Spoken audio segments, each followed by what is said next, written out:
Glenda Manning with a celebration of parenting. Today we have a wonderful guest, a beautiful friend of mine who has kept my face together for many years, my Mary Kay consultant, but she is also my friend and my sister, Susan Anderson. Hi, Susan. Hey, Glenda. Thank you for being with us today. Oh, it is an honor to be here. Well, we are celebrating parenting, and you are a parent called excellent. I don't know about that. Tell me what's going on in the life of your children right now. I'm getting ready to become an empty nester. My youngest is heading off to Georgia Tech in 2 weeks, and the empty nest begins. My goodness. Now, is he the first child to go away? No, this is my second. My daughter will begin her 5th year at Auburn University, and David will be a first year at Georgia Tech. Okay. Now, what's the difference in their going away? Or was there a difference in her leaving? How long ago did she go away? She left, it'll be 5 years ago. 5 years ago? Oh my. No, actually 4 years. 4 years ago. 4 years ago she left, and starting her 5th year. Okay. Right. And so, and then now, your youngest child is going away. Right. So, how different are your feelings, and is the process? Well, it's very different because being a parent, when you have 2 children, you have 2 different children. You have 2 different children. And you raise them differently. What works well for one does not work for the other. Exactly. And so when one leaves home, you have different feelings about them. You love your children the same, but they're different. They really are. And I wonder if you feed them at the same table. Right. Sometimes they sleep in the same bed. Often they bathe in the same tub. Yeah. And you love them in the same lap. Right. But then they're so different. I heard somebody say one time, you love them uniquely. You love them uniquely. They are different. And so with the last one going off, for me, that's an end of an era for me. That's a chapter closing and another one beginning.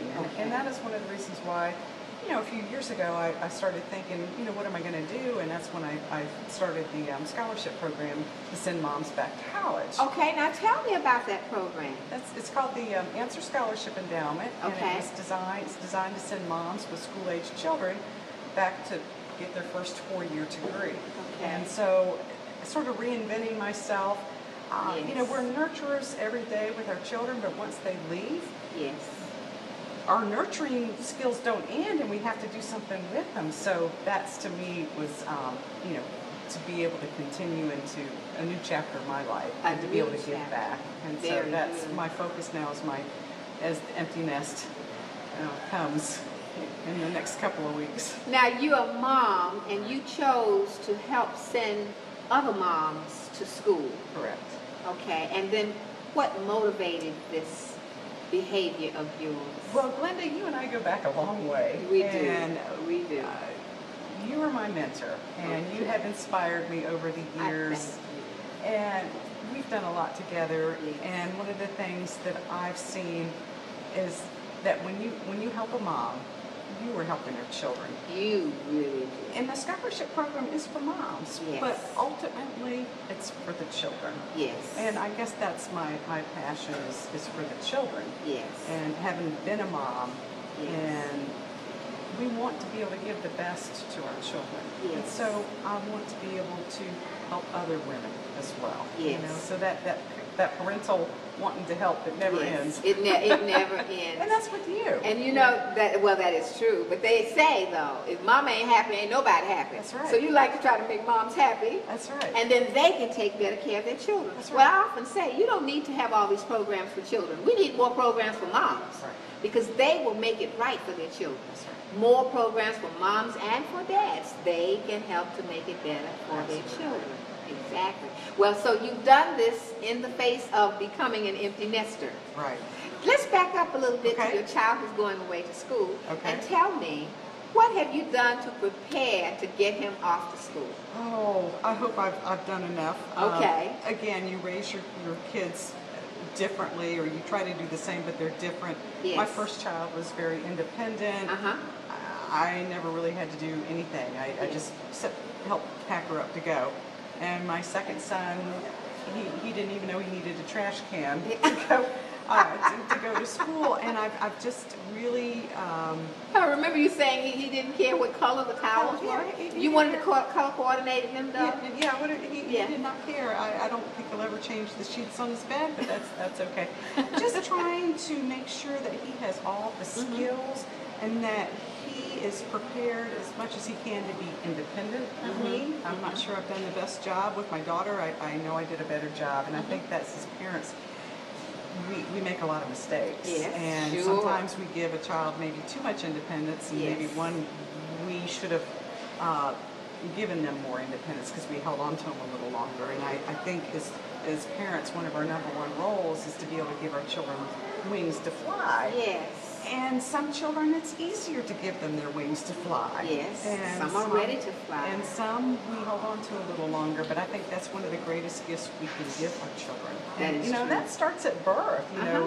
Because we have such a short time with these children. We are entrusted to their care for just a very few short years, 18 years plus, and they're gone. And somebody told me right before my oldest was born is that our children are on loan to us. Oh, that is so. And that was a hard concept for me to grasp at that time and understand. This is my child. I'm gonna keep her. Yes. On loan. What are you talking about? And giving them back. You've heard people say that. You have to give your children back. And that's to God. And that's what you're doing from the day they're born. You're preparing to launch them. And I think, teaching them their faith is #1, but giving them their wings to fly is #2. And, we're held accountable, I believe, at the end of the day for what we've done with these children. And that's a very scary thing. It's a very scary And I think because of that, we need to be able to tell our children we're sorry when we make mistakes. Oh, thank you for saying that. We need to be able to ask our little ones, even a toddler. Yes. I'm sorry, will you forgive me? We have bad days. Yes. And to be able to let that child know that we're human and we make mistakes, and then to be able to forgive ourselves. To be able to forgive ourselves. Oh my goodness. Because we carry such guilt as parents. We really do. We do. So I feel like, we need to be able to tell our kids we're sorry, and then say it's okay. We've done the very best at that moment we knew how to do, and I've made lots of mistakes. I know. And we do. And I'm sure I will make many more before this process. Before it's all over. Well, my little Lauren she's 2.5, and she's just learning good manners, but she really just says what we say. So yesterday I said thank you for something that she gave me. And I often say to parents, if you want children to have good manners, you need to use good manners with them. Please and thank you are still appropriate, always, to everybody, and especially to your children. So I said to her, thank you, and she said, you're welcome. High moment in my life. Exactly. And, and speaking of high moments, there are the highs and the lows. And the lows. And I say there's the firsts and the last. I mean, when your child is born, that's a high. That's a high. And when they start to walk, they take their first steps. Another high. They go to first grade. They hit their first home run in t-ball. And then the first. But then there's the in-between. And then there's the last. The last. The last day of school. The last prom. The last ball game. The last, concert at school. Yes. And so... And it goes so quickly, the first and the last. And then there's the in-between, and when you're in the in-between, you don't think that will ever end. That's right, the in-between. It never ends. So there are the highs, the lows, the in-between. And the in-between. And this too shall pass. And, exactly. And one thing that somebody told me years ago, along with these children are just on loan, was that when your children are little, they step on your toes. Yes. And when they get older, they step on your heart. Yes. So, and you would like to protect them from those things, but the reality of it is we can't protect them from everything. And that is the hardest thing. When my son was going through some issues last year, I said, as a little boy, I could put a Band-Aid on your knee, but I can't put a Band-Aid on your heart. No. And as parents, we would love to do that, and sometimes we can't protect them from everything as much as we'd like to. That's true. We really cannot. Raising children is like living on an emotional roller coaster. Sometimes we're up, sometimes we're down. This is an important topic, and we share thoughts with you on a weekly basis about how you can better raise your children. Throughout the series, we will be talking about the Beatitudes of Parenting, yes, written by me, Glenda Horton Manning. We invite you to join us as we discuss ways that we can help our children be the very best that they can be. Now, you were married before and divorced and now remarried. So how did you handle things with your children? How did this affect them? I think bottom line is children never want to see their family fall apart. Right. Never. Even if things aren't great, they still want a mom and dad. Yes. And they want their mom and their dad. Correct. Yes. And even my son, can't you try one more time? Yes. Can't you try? And so a lot of times there's a lot of guilt there. And they were big enough to say that. Yeah, they were teenagers. They were teenagers. And I think there's a difference when your marriage ends when your children are little versus when you're older, because they can understand more, and it's definitely harder on the children when they're older. Yes. It was a grieving process, and I made sure that my children received proper counseling. I just thought that was really important. That I did everything for them that I could. Yes. And then my daughter had went off to college right at the time I was getting remarried. And my son, it's worked out real well for him. He had 4 years with a stepdad, and that's been. And he was. My husband was telling me the other day that he was really worried about me when my son goes off to school. And I'm actually secretly worried about him. Oh, he's become his little buddy. Oh, yeah. He's going to miss him. He's worried about me missing my son, but I think on the way home from Georgia Tech there'll be tears in his eyes too. Oh my goodness. Well, how did he choose Georgia Tech? And what was that process like in beginning to decide where he would go to college? How did you choose that school? Both of my children selected the schools themselves, and both of them chose out-of-state schools, which is not what I would have chosen. But you would want him to stay closer to home? I would, both of my children. But I feel like I had to allow them to make some choices, because if I chose a school for them and he wasn't happy, he wouldn't be successful there. So a couple of years ago, he knew he wanted to study engineering. He had been to NC State for a couple of summer programs. And he started looking at aerospace engineering, and we went and did one college visit, and that was to Georgia Tech. And that was it. Only one. And the only application he put in, and I said, well, what if you don't get in? I'll go to Central Piedmont. It was all or nothing. And my daughter was He's the so same easy, way. isn't he? He's low maintenance. He's the compliant child. Yes. There's not much drama. But things kind of work out for him too, though, don't they? He's smart, and so I knew he wanted a good engineering school. So I'm behind him, and he worked really hard in high school and got really good grades. And so, he deserves this, and now will be on his own, and he'll have to prove himself, which I'm sure he will. It scares me to death. I know. But I know he'll do just fine. It's like when you put your child on their bicycle without the training wheels for the first time. Oh, that's right. Okay, well, sending them off to a big engineering school like this, it's like, okay, it's different. Okay, there you go. Yeah, and you'll have to go by yourself because I can't help you. Now, will he have a roommate? He will. He didn't have one at home. Nope. And how's that going to work out? Oh, this should be interesting. Boys, they well, I had a conversation with his roommate's mother, and I said, I'm really kind of concerned about this. So he knows him? Yeah, they went to school together. They went to school together. And high school together. And I was kind of concerned about that, my fear being, friends shouldn't room together because they'll end up not being friends. But the alternative was probably, this might work out just fine because he knows the young man. They've known each other for years. And they can sort of just get on each other's nerves. Whereas if you got a total stranger for a roommate, it could be somebody so totally opposite that could be a disaster.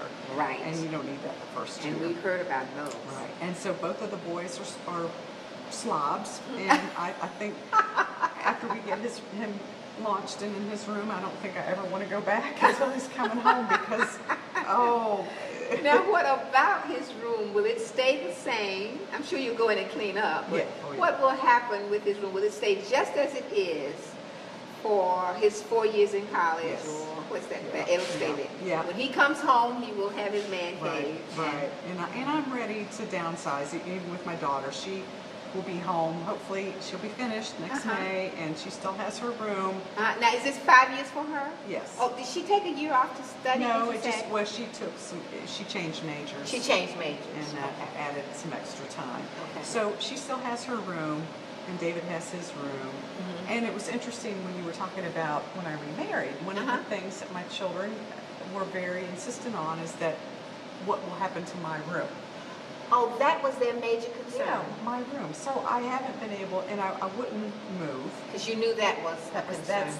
They needed That was big. that one thing in their life that didn't change. It had to be consistent. Yeah. And don't you think consistency is important for children? It's the key. It's Yes. not always easy. It's not always easy. And we say one day, we're going to be consistent with our discipline. And, Yes. if we're having a bad day, then that consistency goes right out the window. Yes, it does. It really does. Yeah. But as best we can. The best we can to be They consistent. need to be able to depend upon us. Right. And your word has to be your bond with your children. That is so If true. you make a promise, well, you better keep it because Yes. they're keeping tabs. Yes. And they know when you don't, and that is some of the things in the past that I've had to apologize for, making a promise and not coming through, and even forgetting that I had made a promise, and I had to be reminded. And then, so yes, your word must be Keeping your word. That is so true. Susan, what have been some of the highest moments in raising your children? And I'm going to ask about the low moments, but a high moment in raising your children. And you did talk about them walking and how happy you were when that happened, and they had their first recital, and those were exciting seeing them, times. I mean, at this point, because we're looking at 18 and 22 years, but seeing them walk across stage to get their high school diploma, that you want them, I mean, that to me is their first mark of adulthood. Their first passage is getting Rite the of diploma. passage too, It was a very bittersweet moment. I mean, a very happy moment for them, but wow, this is so short. So I would say for me that was, and then hearing your children love the Lord, saying things, and you think, okay, they did catch that. That is important to them. So I would say those are some of the highs, that they know the Lord and graduated from high school at this point. In 5 years after. But when they graduate from high school, they surely can go on to college. Right. But you can't go to college until after you graduate from high school. You're exactly right. So what about low moments? Can you remember any low moments in your children's lives and in yours that affected them? Yeah, when my husband and I went through the separation, that was really a low moment for both my children. A low moment. I remember saying to parents for so many years, and we need to get back to that what happens to you happens to your children. Oh, because it was like a death. It's like a death. It is a death. And even the loss of a job can be like a death because we lose our income. Right. The loss of a home, if you're moving from one to another, whether you have to or not, you still lose a connection that you might have had. So that was their biggest grieving moment in their life. And then being a mom, you try to be strong, but when you go through something like that, you can't be, and so they're seeing you, and then, so that was probably the most. And you're hurting too. And then you see your child hurting. Yes. And then it's sort of a vicious cycle, but time, fortunately, does Is that heal. not the healer? Oh. It is time, isn't And it? it takes a lot of time, but And that if would we be. can be patient. Yeah. And I would say that would be the lowest moment for my children. And give it some time. But they have grown up to be such blessings. I was at your wedding, and I heard him play a medley of songs with Mother. I thought that was so beautiful. He chose to do that. I didn't ask him to do that, and he said, "Mom, I want to play." And I said, And he okay. did? Yeah. That was so wonderful. Yeah. Yeah, we were all there, and that was a grand day. It was. Susan, we've had some good times together. We have, and we've cried together, and we've laughed together. Yes, we have cried together, we have laughed together. But you know what? This is another good time that we've had together. This is our next chapter in our life. Our next chapter, exactly right. Now, you're moving on with your scholarship endowment program, and that is exciting. You're doing so much for moms, so much for children. I'm glad to be a part of that. I really am. And I'm very blessed to have you as my friend. Thank you. And I am doubly blessed to have you as my friend. More importantly, I am so grateful that you would take out some time in your busy schedule to come here and share some words of wisdom with our viewing audience out there. Well, thank you. Thank you for your confidence. Thank you, Susan. Thank you so much. And now we have come to the end of another exciting interview. A wonderful mom sending her child off to college. Child number 2, though, she's been through this before. Each time she says it was different, and yet this one is different too. So parents, you're not alone. There are many of us still here, and we enjoy having you tune in to a celebration of parenting. And just know that we are here for you as well. When we touch our children, we can touch tomorrow today. Thank you. Signing off, this is Glenda Manning with a celebration of parents. Hello, this is Glenda Horton Manning with a celebration of parenting. It's a conversation that goes on and on about how we raise our precious children. Each week, we invite people, parents, who have raised and are raising their children. We want to know their secrets. We want to know their techniques. If you'd like to be a part, if you'd like to invest in this process, we want you to be a sponsor. Will you please log on to a celebrationofparenting.com. Thank you. Hi, this is Glenda. Welcome to a celebration of parents. We are celebrating children every single day, but today we have a very special task. We are looking at what parents are dealing with right now. Many are preparing to send their children away from home. We call that the ultimate in parenting, because that's when parents will have to do it at a distance. They will have to believe in what they have instilled in their children and hope and pray that they will be able to follow through with those instructions. Today we're blessed to have a student, a young man who is on his way to college. Hello, Terrell Thompson. Yeah, I am wonderful. It is so good to see you. Thank you for stopping by today so that you can help us help other parents prepare. So what you getting ready for right now? I'm getting ready to go off to college. You're going to college. And now, where did you graduate from high school from? Carver High School in Winston-Salem. Carver High School in Winston-Salem, North Carolina. And did you enjoy those high school years? Yeah. Okay. They went by sort of quick. They went by quickly? Yes. So now, how did your parents handle high school with you? You know, they were always on me 24/7. 24/7. What does that look like? Constantly making sure I'm doing the right thing. Making sure I'm on the right path to succeed in life. Right. Were they calling you on the phone? Yeah, they check on me sometime. Do you have curfew?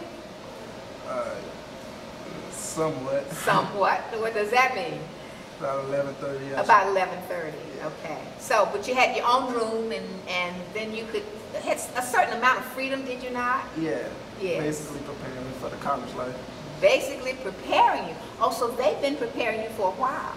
Yes. Okay. Now that's a good thing. That's a good point that we'd like to make to parents out here today, simply because it's not something you just get up and do tomorrow. Okay, tomorrow we're going. How long have you been preparing for college? I say 10th grade. At 10th grade, you started getting serious. Yes. Okay. Now, I think it's around 9th grade is when those points or the grades start adding up toward that college, I guess the credits that you needed, right? Yes. So now tell me, were your parents, did they decide at 10th grade that you're going away to college? No. It was like, I mean, they were probably on me since 9th grade, but I mean, I really started getting serious. Serious? 10th grade, you know. Okay. 9th grade was just like the whole high school experience. Right, you were just enjoying it. Yeah. Have fun. Yeah. And that's really what it's all about, to have fun. But now, are your parents college graduates? My mom is, she went to beauty school or hair school. My dad, he went to the Army. Okay, good. That's just like college. He learned an awful lot in the military. It's a good place to learn. So were you thinking at all about following in their footsteps? No, because I had to dream my own. You had your own dream? Yes. Good. And I'm sure did you share your dream with them? Did you all talk about your dreams, what you wanted to do? Yes, ever since I was younger. Okay. I always talked about that. Did it change? No. I mean, did you want to be this and now you want to be that? Nope. Always you wanted to be a what? Football player. Football player? Yes. Professional? Yes, that's the dream. But that's the dream. I got something to fall back on. Right. And getting this good education really will solidify that. It will open up your opportunities. And I like to say to young people, you need that good education, because when you make a lot of money, and most of us want to, we want to make a lot of money. Yes. It takes a lot of money to live, but now you need to be able to count the money and to manage the money. So that's important. It is so commendable that you realize that you will only be successful if you have that education to balance out this athletic career that you'd like to have. Well, this ends another powerful conversation. I hate to say end, because the conversation goes on and on. So we invite you to come back this time, same place, same station, next week, and hear another conversation sponsored by A Celebration of Parenting. If you have questions or concerns, visit us on our website, acelebrationofparenting.com. Thank you for tuning in. Hello, this is Glenda Horton Manning with A Celebration of Parenting. We'd like to have you share your secrets of success. Moms, dads, grandmas, all you wonderful people out there raising children, you might be interested in being a guest on our weekly show. So visit our website, which is acelebrationofparenting.com.